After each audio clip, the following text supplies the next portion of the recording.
अस्सलामुअलैकुम रहमतुल्लाहि व बरकातुहू। दोस्तों, मैं खलील अहमद कुरैशी और इसलिए मेरे यूट्यूब चैनल खलील अहमद सुनो। दोस्तों, अॼु की पंहिंजी हिन वीडियो में असां जे बिज़नेस के बारे में डिस्कस कंदासीं। वो आहे ऑनलाइन लाइव स्टॉक जो कारोबार।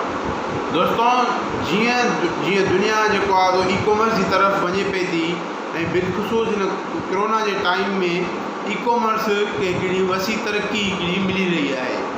उन में जेकॾहिं असां पहिराड़ी के हवाले से ॾिसूं त उन में असांजे पहिराड़ी जे माण्हुनि खे थोरो माना के मुश्किलात थींदियूं आहिनि। कल्ह हिकिड़ो मूं वीडियो पे ॾिठो, उन में हिकिड़े माण्हू सवाल कयो त सर पहिराड़ी जो माण्हू कीअं जेको आहे इन ई कॉमर्स में कमु करे, त हुन में हुन जवाबु ॾिनोसि भाई त जेको आहे तव्हां ई कॉमर्स जे ज़रिए तव्हां लाइव स्टॉक जो कमु करे सघो था। पोइ मूं ते रिसर्च कई ऐं अॼु मां उहा रिसर्च तव्हांजे आॾो रखण वारो आहियां।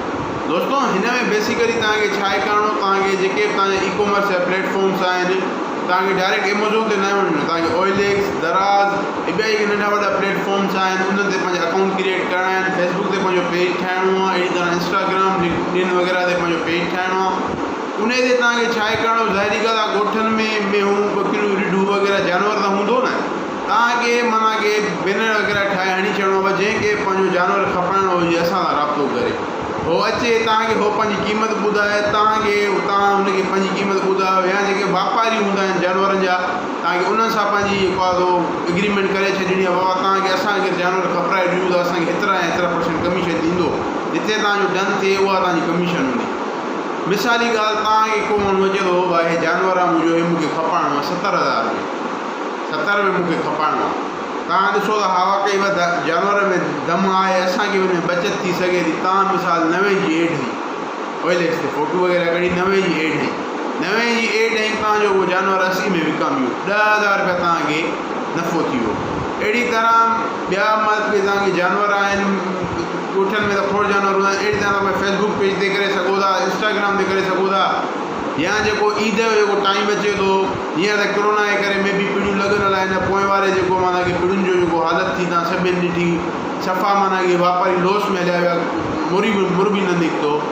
छो जेको आहे अहिड़ी कंडीशन्स में तव्हां माना कि छा करे सघो था, वापारियुनि खे उते ई तव्हां भले पिड़ी में माल न वञे, उते ई तव्हां जेको आहे वॾे ते उते वाड़े में ई तव्हां फिक्स कढो, उहे तव्हां जेको पंहिंजे फेसबुक ते, इंस्टाग्राम ते, पंहिंजे सोशल मीडिया प्लेटफॉर्म ते तव्हां रखो, उतां उनजी सेल करायो, उनजी कमीशन वठो। या जेके पिड़ी में जानवर खणी अचनि था उन्हनि सां तव्हां साॻी जेको कमिटमेंट करे ऐं उन्हनि जी तव्हां फिक्स कढी उहे तव्हां सेल आउट करायो। या ॿिया खोड़ तरीक़ा आहिनि, तव्हां खोड़नि तरीक़नि सां तव्हां लाइव स्टॉक जे कारोबार खे बि तव्हां ई कॉमर्स जी तरफ़ तव्हां खणी वञी सघो था। बशर्ते तव्हांखे ई कॉमर्स जी तव्हांखे पूरी तरह ख़बर हुजे, तव्हांखे नॉलेज हुजे ई कॉमर्स जी। बाक़ी हिन मां बि तव्हां हिकिड़ो सुठो कारोबार कमु करे सघो था। हिन मां बि तव्हां हिकिड़ो सुठो अमाउंट कमाए सघो था। अगरि तव्हांखे पंहिंजी इन्वेस्टमेंट आहे त तव्हां पाण इन्वेस्टमेंट कंदो इन में, पोइ त वेल एंड गुड, द बेस्ट थी वियो। मां इंशाल्लाह हिकिड़ी वीडियो ठाहींदुमि जंहिंमें मां तव्हांखे पूरी तरीक़े सां सम्झाईंदुमि त शेड कीअं ठाहिजे, लाइव स्टॉक जो कारोबार कीअं कजे, हिकिड़ो शेड जेको आहे फार्मिंग जो कमु कीअं कजे, उहो मां इंशाल्लाह हिकिड़ी वीडियो ठाहींदुमि। पर उहा मां कुझु चई नथो सघां कॾहिं ईंदी, बहरहाल उहा ईंदी सही मुंहिंजे चैनल ते। छो हे हिकु सुठो कारोबार आहे, हिन मां हिकिड़ो बहितरीनु माण्हू नफ़ो कमाए सघे थो। हे बि मुंहिंजो इहो वीडियो अगरि पसंदि आई त लाइक कयो, कमेंट पंहिंजी राय ज़रूरु कजो। ऐं अगरि चैनल खे सब्सक्राइब न कयो त सब्सक्राइब कयो ऐं बेल आइकन खे दॿायो। पंहिंजो ख़्यालु